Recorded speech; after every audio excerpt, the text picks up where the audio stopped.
Magandang buhay sa inyo mga breeders, at sa mga baguhan na gusto pumasok sa industriya ng pagmamanok, ito ang Nokma Tips para magbigay ng kaalaman sa pagmamanok. Kami magbibigay ng konting kaalaman sa breeding para mas makalikha ng mas competitive na mga warriors kahit umabot hanggang gitnaan.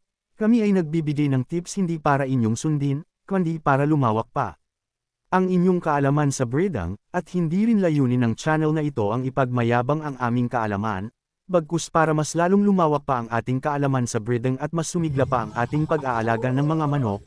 Narito ang unang hakbang kung nais mong pumasok sa breeding.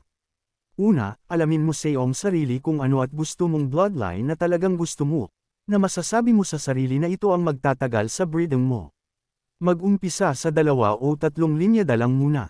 Paraan ng pagpili sa gusto mo breed na linyada. Una mong tingnan yung ability ng iyong manok na gusto mong e-breed, gusto ba ng angat, mautak, power, o gameness, or cutting. Pag alam mo na yung fighting style na gusto e-breed, ngayon kilatisin naman natin ang phenotype ng manok. Sa pili ng maayos na brood material kahit brood hen dapat ay mahigpit sa pili. Sa mukha, dapat pino ng hugis ng ulo at hindi lubog ang pisngi ng manok. Indikasyon ito ng hindi nagkasakit ang manok mula nang ito'y sisiw. Mata, dapat bilog at medyo nakaluwan ng mga mata. Leeg, hindi mahaba katamtaman lang or nakabalanse sa hugis ng katawan. Body conformation, madami nagsasabi na dapat balto ang katawan at parang hugis puso, may ilan din dapat daw bilogan ng pangangatawan. Walang mali sa mga iyan, pero ang Nokma Tips sa aming pananaw, mas mahusay ang mga slim type body ng manok, mas maayos ang cutting.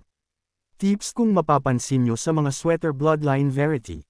Ang mas mahusay sa cutting ay ang Bruce Barnett at mga possum sweaters, slim body type pero superb ang cutting, at marami pang bloodline na maayos ang cutting, like Claret, Lemon, Butcher. Height or taas, mas mainam ang nasa mid to high station lamang. Tandaan kahit sobrang metikuloso sa pagpili ng mga material sa breeding, may lalabas pa din ng hindi maganda sa mga sisiw nila. Mas mainam mula sisiw hanggang naitali sila. Kailangan walang awa sa column. Hindi pwede rito ang awa kung seryosong ka sa pinasok mong larangan, dahil ang pinapanday mo ay mga warriors na makikipagkitila ng buhay alang-alang sa reputasyon at pride ng isang breeders, at sana ay makatulong kami ng konti sa inyo. Marami pa tayong tips na ibabahagi sa inyo, kaya huwag kalimutang mag-subscribe sa aming channel at pindutin ang bell icon, piliin ang all para ma-notify ka namin sa mga susunod pa na video. At sana'y magtagumpay ka!